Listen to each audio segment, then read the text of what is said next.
Summer, 1950. Los Alamos, New Mexico. A group of scientists are having lunch. They're not just anyone. Among them is Enrico Fermi, one of the fathers of nuclear physics, a man whose mind had helped bring the atomic bomb into existence only a few years earlier. The conversation is light. Someone mentions a recent newspaper cartoon, aliens stealing trash cans from New York. The topic drifts to UFOs, then to extraterrestrial life in general. The scientists joke, argue, toss ideas across the table, the way scientists do over lunch. And then, almost as an aside, Fermi asks a question, not dramatic, not theatrical, just a question, said out loud, while his mind was already calculating. Where is everybody? His colleagues laugh. They know exactly what he means, even though he hasn't explained a thing. Because Fermi had just done something scientists do instinctively, taken one big claim and held it up against one simple observable reality. The claim: the universe is vast, ancient, and full of opportunities for life. The reality: we don't see anyone, no signals, no ships, no traces, silence. And that silence, spoken aloud for the first time over that lunch in 1950, would become one of the most enduring questions in science today. We call it the Fermi Paradox. And over the next few minutes, we're going to try to understand why, if the cosmos is this big, it looks this empty. To understand the weight of Fermi's question, we first need to understand the scale it was asked in. Let's start at home. Earth is one planet. It orbits one star, the Sun. The Sun is just one of somewhere between 100 and 400 billion stars in our own galaxy, the Milky Way. And the Milky Way is only one galaxy. Scientists estimate the observable universe contains somewhere between 100 and 200 billion galaxies, each with billions of stars of its own. Multiply those numbers together, and the result goes beyond anything the human brain can truly grasp. Numbers we can write down on paper, but never really feel. Imagine standing on a beach at night. Now imagine that every grain of sand beneath your feet is a star. Not in the entire universe, only in our own galaxy. And around many of those stars, worlds are quietly circling, some frozen, some burning, and some perhaps not so different from our own. Even then, you would still be looking at only one galaxy among hundreds of billions.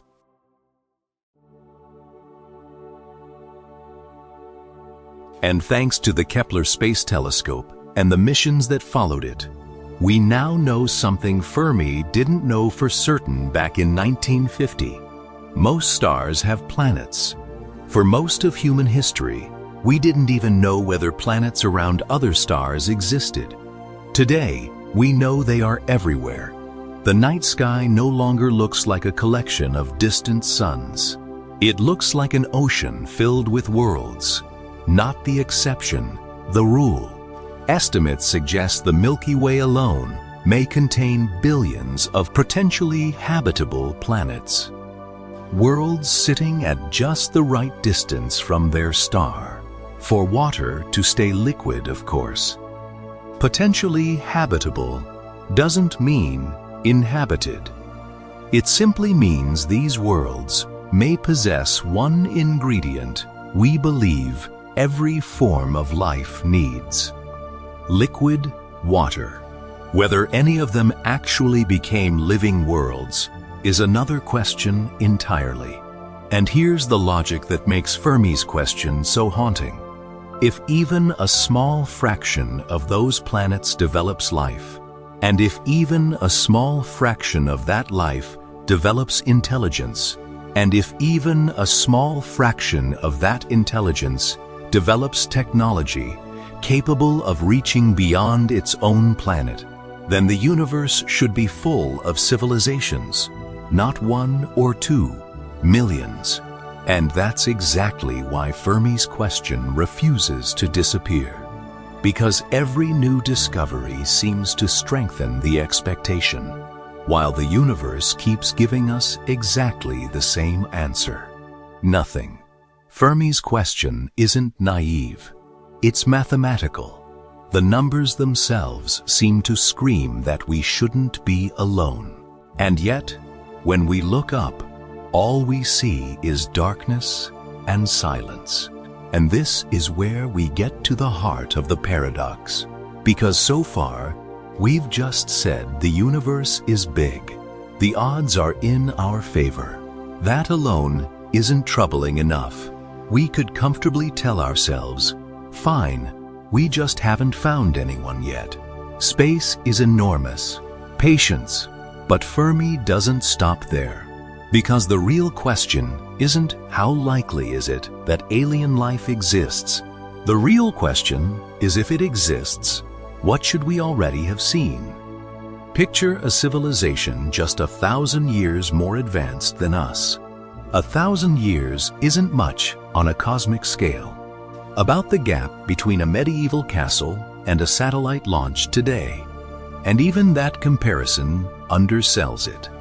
Someone living inside that medieval castle could never have imagined airplanes, computers, nuclear reactors, or spacecraft landing on another world.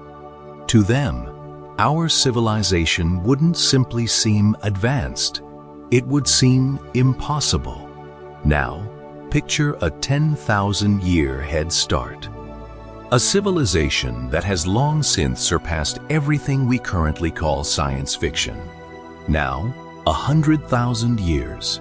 Enough time for technology to go through changes we can't even imagine as a direction, let alone as an outcome. And now 1,000,000 years. A 1,000,000-year head start sounds like an astronomical number. But against the age of the galaxy itself, it's almost nothing. It's difficult for us to think on these timescales because human civilization itself is so young. And now 1,000,000 years, a 1,000,000-year head start, sounds like an astronomical number. But against the age of the galaxy itself, it's almost nothing. It's difficult for us to think on these timescales because human civilization itself is so young. Recorded history stretches back only a few thousand years. 1,000,000 years is 200 times longer than all of recorded human history combined. Yet even that is only a brief chapter in the life of our galaxy. Because the Milky Way has existed for more than 13 billion years. 13 billion. Even if we assume interstellar travel is incredibly slow, say, only a tiny fraction of the speed of light, scientists who've run the math on this keep arriving at the same answer, again and again. A civilization setting out to colonize its galaxy, even with conservatively slow technology, would finish the job in only a few million years. A few million years against 13 billion years of the galaxy's existence is a vanishingly small, almost unnoticeable moment. Which means this: if even a single technological civilization had appeared in the Milky Way just a few million years before us, it would have had more than enough time to reach every star system in the galaxy, including ours, many times over. Not just visiting, not just sending a signal. They could have built observatories around distant stars, colonies on countless worlds, or machines that continued expanding long after their creators were gone. The galaxy itself could have become part of their civilization. And this is the moment the paradox stops being a curious idea and starts to look like a real mystery. Because if this logic holds, then Earth shouldn't be the first technological civilization to look out into the dark. We should be late. We should have arrived in a galaxy that already has a history. Ancient ruins, abandoned probes, signals crossing the darkness, artifacts drifting between the stars. Something, anything, a galaxy where someone was here before us. Fermi isn't simply asking, does alien life exist? He's asking something far sharper. If the odds say it should exist, and the physics says it should already be everywhere, why does the galaxy look empty? Before we talk about the silence, we need to understand something else first.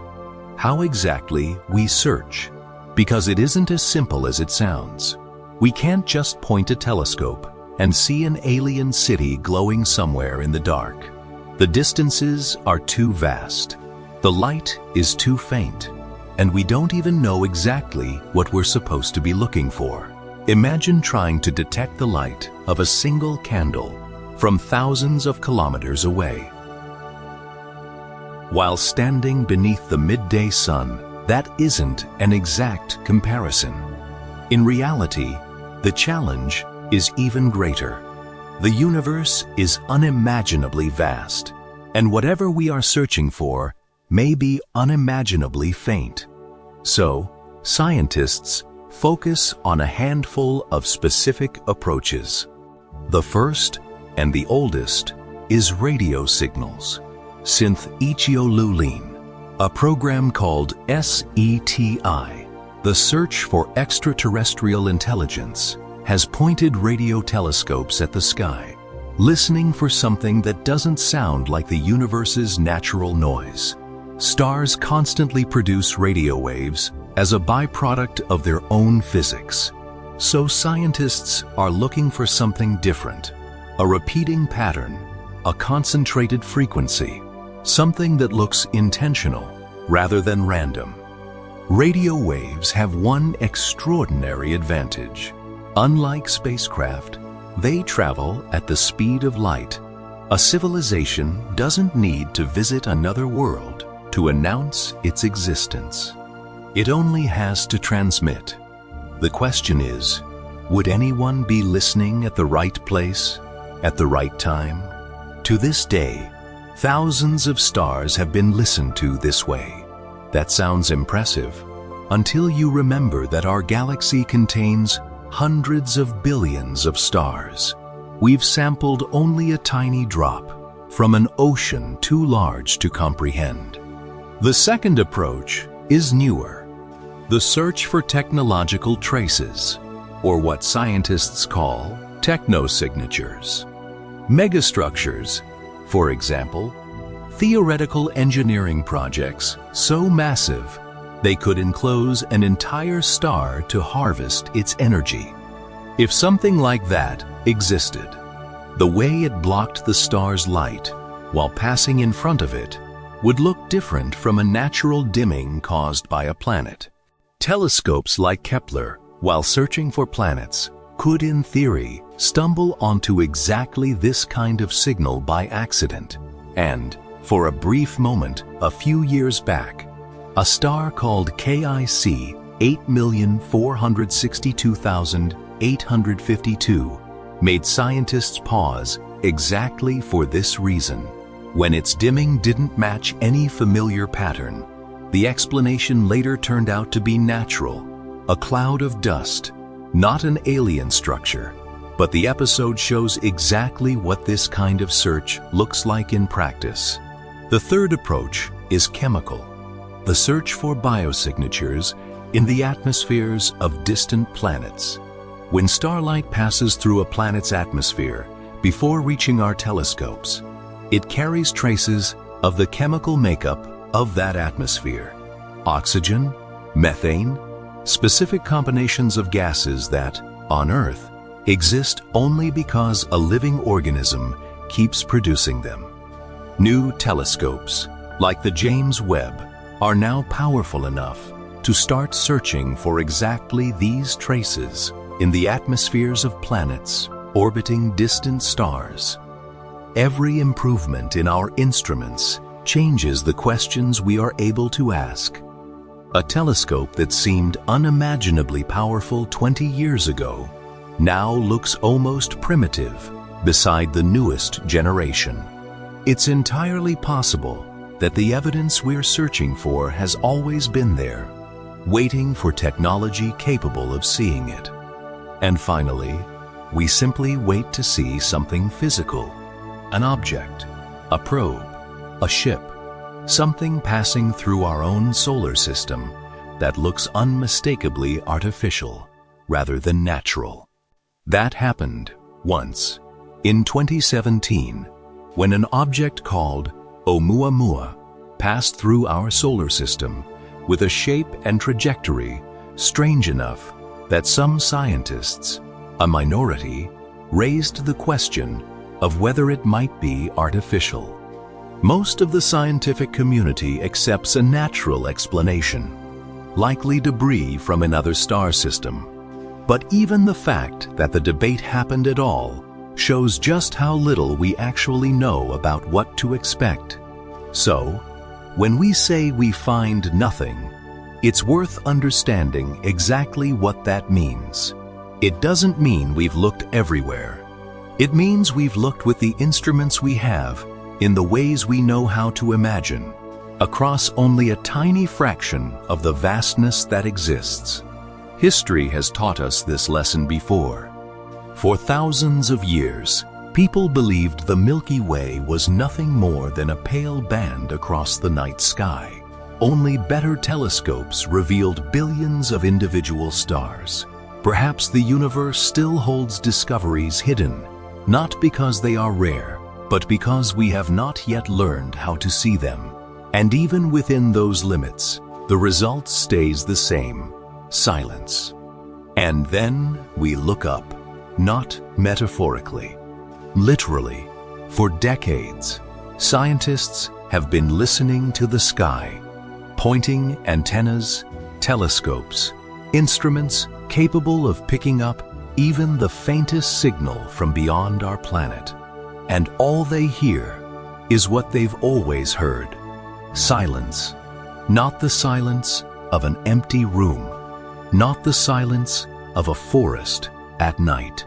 The silence of an ocean so vast that even if countless voices were speaking somewhere within it, none had ever reached our shore. Not a lack of searching, a lack of an answer.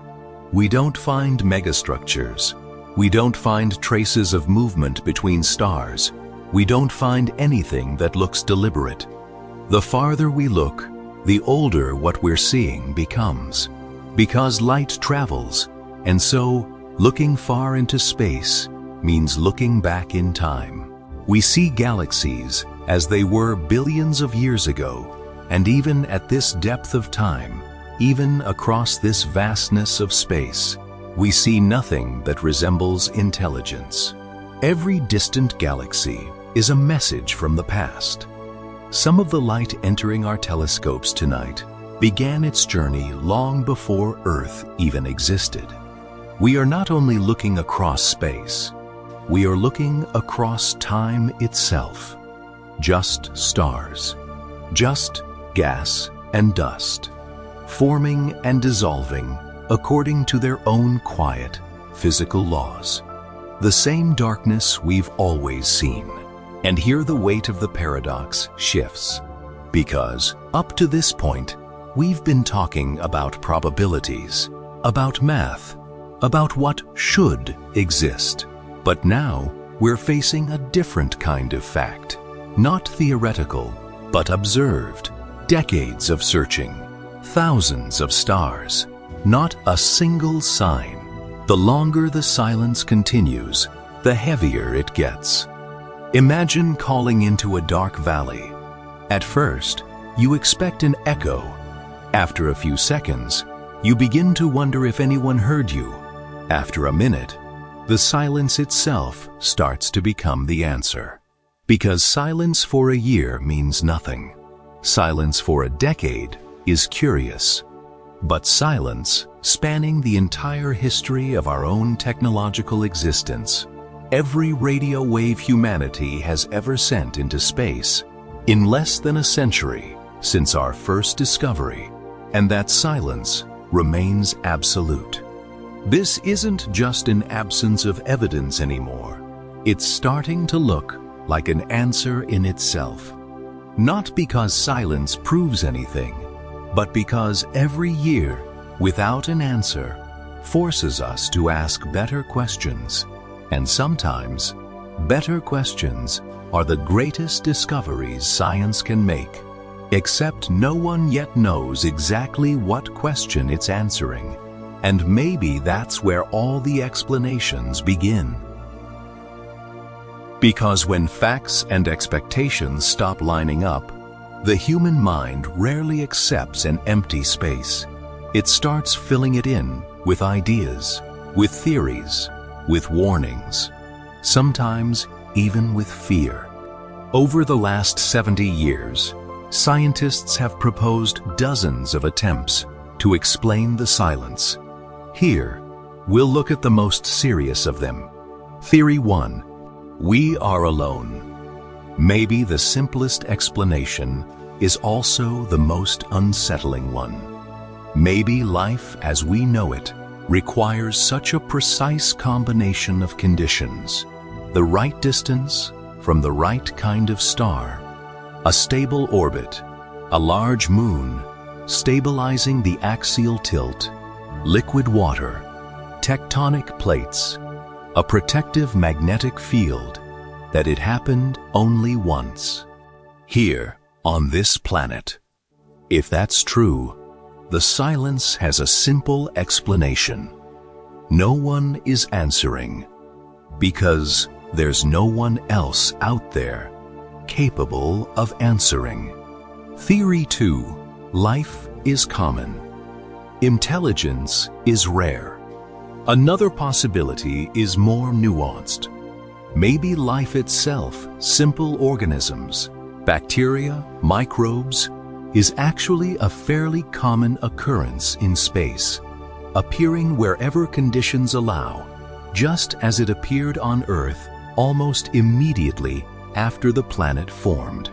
If that's true, then the universe may already be full of life.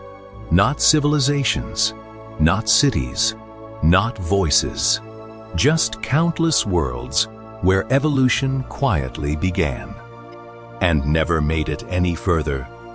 But intelligent life, life capable of building a civilization, developing technology, sending a signal beyond its own planet, might be an extraordinarily rare evolutionary accident. On Earth, life has existed for more than 3 billion years. Technological civilization has existed for only about 100. And maybe the most unsettling part of this idea is that we can't actually test which possibility is true. If life is easy to find, where does everyone else go? Theory 3. The Great Filter. And here we arrive at the most disturbing theory of all, the one many scientists consider to carry the most weight. The idea of the Great Filter suggests this. Somewhere between the emergence of simple life and the emergence of an interstellar civilization, there exists at least one barrier so difficult to cross that almost no civilization manages to get past it. Think about every step required to reach this point. A planet must form. Liquid water must remain stable for billions of years. Life must begin. Simple cells must become complex. Complex life must survive extinction after extinction. Intelligence must emerge. Technology must follow. perhaps none of those steps are guaranteed. Perhaps one of them almost never happens. In other words, somewhere on the path from the first living cell to the stars, there is a step that almost always fails. Something that stops most civilizations before they ever become visible to the rest of the universe. The question that makes this theory so unsettling is simple.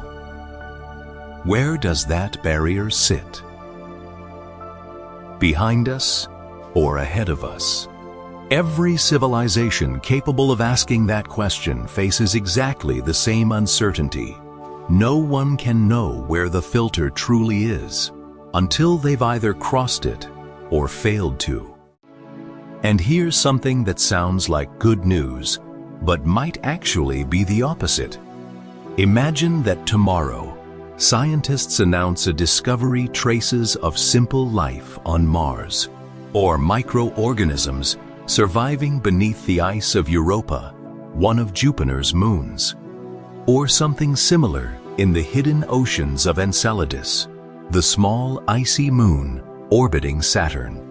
It's a strange thought, the discovery that would make headlines across the entire planet might also become one of the most frightening scientific discoveries humanity has ever made. Not because life exists, but because life exists too easily on the surface. That would be the most thrilling discovery in the history of science. But for the great filter, it would be a troubling sign, because if life emerges not just on Earth, but on neighboring bodies in our own solar system, independently, under completely different conditions, that would mean the origin of life itself isn't some rare miracle. It would mean life is easy, that the universe doesn't ration it, but scatters it freely, wherever even minimal conditions exist. And if life is easy, then the great filter's barrier can't be hiding there. It has to be hiding further down the line. Maybe at the leap from a simple cell to a complex organism. Maybe at the emergence of intelligence itself. Maybe at the development of technology capable of reaching beyond your own planet. Or the most unsettling possibility, maybe at surviving long enough after acquiring that technology not to destroy yourself with it. Every technology solves one problem and creates another. Fire gave us warmth. It also gave us weapons. Nuclear physics gave us electricity. It also gave us Hiroshima. Artificial intelligence may transform civilization. It may also become the hardest test our species has ever set for itself. The further the filter moves from the beginning, from the easy, ordinary spark of life, the closer it moves toward us, toward our present moment, toward decisions still ahead of us. Because if simple life is everywhere, and intelligent civilizations capable of reaching the stars are nowhere, then something very specific is blocking the path between those 2 points. And we, right now, might be standing somewhere in the middle of that path, not knowing if we've already crossed the barrier, or whether we're only just approaching it. One of the possible forms this filter could take is self-destruction, nuclear war, artificial intelligence spiraling out of control, a biological weapon released by accident or by intent, climate collapse from a civilization's own pollution, the window between advanced enough technology to send interstellar signals and advanced enough technology to destroy yourself might be extraordinarily short, a cosmic blink of an eye if that window lasts only a few centuries. Then, on the scale of the universe, a technological civilization may shine for only a brief instant, like the flash of a match, before disappearing forever. If that's true, then many civilizations may have gone dark right at the moment they briefly shone. This makes the Great Filter not one theory, but a whole family of possibilities, united by the same chilling question. Not whether we'll reach the stars, whether we'll survive long enough to try. Personally, I don't know which answer is more frightening, that we are the first civilization to reach this point, or that many others reached it before us and never made it any further. Sometimes I wonder whether every civilization eventually reaches this same conversation, the same questions, the same uncertainty, the same hope, that somehow they will be the exception. And one more very different possibility. Some scientists and philosophers have also proposed something quite different, that the silence doesn't necessarily mean absence. Perhaps intelligence changes so completely over millions of years that by the time two civilizations become capable of meeting, they no longer recognize each other as intelligence at all. Maybe an advanced civilization doesn't communicate through radio signals at all, because for them it's a long-abandoned technology. Or maybe the signals are there, but we're searching for the wrong kind of evidence, because we expect another mind to communicate exactly the way we do. This remains a far more speculative idea than the others, without serious scientific grounding behind it. But it's an interesting reminder of just how confident we really are that we'd recognize the answer, even if it were already standing in front of us. And so we arrive at the end, not with an answer, but with a silence that already sounds different from the one we started with. Maybe we are alone, not temporarily alone, not accidentally alone, but truly, fundamentally alone. The only intelligence that ever emerged, the only consciousness capable of asking, is anyone else out there in all this vastness? Or maybe we're not. Maybe everyone else has already vanished, gone dark before they could ever reach us, leaving only silence where a voice should be. Maybe the filter we talked about isn't behind us. Maybe it's ahead, waiting, invisible, inevitable, indifferent to whether we notice it before it's too late. Or maybe, the most chilling possibility of all, maybe right now, in this exact moment, as we look up into the dark and ask, where is everybody? Somewhere among the billions of stars in this galaxy, another mind is doing exactly the same thing, looking up into its own night. Maybe the two silences, ours and theirs, will never meet. Maybe they simply exist in parallel, never knowing about each other, separated by distances so vast that light itself grows tired before it ever closes the gap. So tonight, when you look up and see the stars looking the way they always do, quiet, distant, indifferent, remember that the silence you're hearing isn't emptiness. It's a question, spoken aloud by the entire universe, waiting for an answer that may never come, or one that may already be on its way. Where is everybody?